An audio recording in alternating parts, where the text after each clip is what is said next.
हनुमान जी महाराज पूरे दिन राम जी की सेवा में रहते, लेकिन जैसी शाम होती तो राम जी कनक भवन की ओर जा रहे होते थे।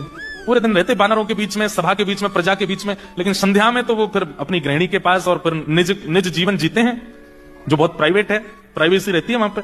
तो हनुमान जी महाराज शाम होते ही बड़े व्याकुल हो जाते हैं, अब राम जी चले जाएंगे, अब राम जी अंदर चले जाएंगे, अंतःपुर में चले जाएंगे, और अंतःपुर में केवल सीता जी जाती हैं और कुछ सखियां जाती हैं, हम लोगों का तो प्रवेश वर्जित है। हनुमान जी बेचारे, उनका मन होता है मैं एक क्षण के लिए भी राम जी से दूर ना रहूं, लेकिन रात्रि होते ही राम जी जैसे कनक भवन में जाते हैं, हनुमान जी महाराज द्वार पर खड़े हो जाते हैं, और जब तक राम जी भीतर जाते दिखते रहते हैं, देखते रहते हैं, और जैसे ही राम जी कहीं मुड़े दिखने बंद हुए, फिर हनुमान जी का रोना शुरू होता है। दिन पूरी रात रोते रहते हैं जब तक राम जी सुबह आ ना जाए।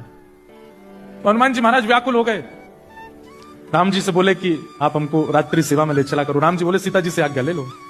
सीता जी से खूब प्रार्थना की, सीता जी बोले नहीं नहीं, रात में वहां सब सखियां होती हैं और वो अंतःपुर है, कहीं तो राम जी को अकेला छोड़ो, पूरे दिन तुम संगी लगे रहते हो।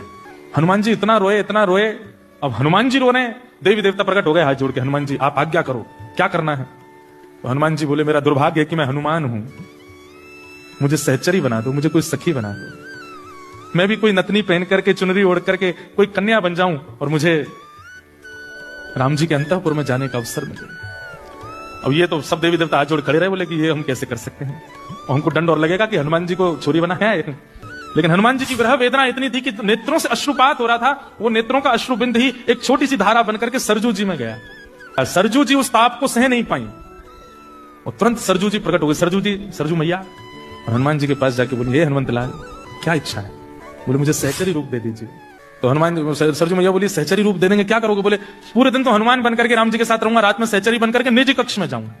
तब सरजू मैया बोली मैं सीता जी से प्रार्थना करती हूँ। सरजू मैया गई और हनुमान जी का विरह अश्रु जो था हाथ में लेकर के गई, वो ऐसे तप रहा था जैसे कुछ सिक्के को जला देते हैं ना तो वो लिक्विड फॉर्म हो जाता, लाल लाल हो जाए, ऐसे वो अश्रुबिंद तप रहा था। सरजू मैया ने जाकर के सीता जी को, तो सीता जी बोली अरे ये क्या है। बोले हनुमान जी का अश्रुबिंद है, वो इतना तड़प रहे हैं अंतःपुर की सेवा पाने के लिए, आप कृपा कर दो। तो सीता जी बोली इतनी व्याकुलता है, मैं अंतःपुर की सेवा इसलिए नहीं देती कहीं यहां पर राम जी के प्रभुत्व को ना देख करके, उनके राजा भेष को ना देख करके, उनके सहज भाव को देख के किसी के चित्त में दोष ना आ जाए। लेकिन हनुमान जी तो पूर्ण योग्य हैं, जाओ उनको कह दो आज से संध्या होते ही वो चंपक लता सखी के रूप में आएंगे और अंतःपुर की सेवा करेंगे।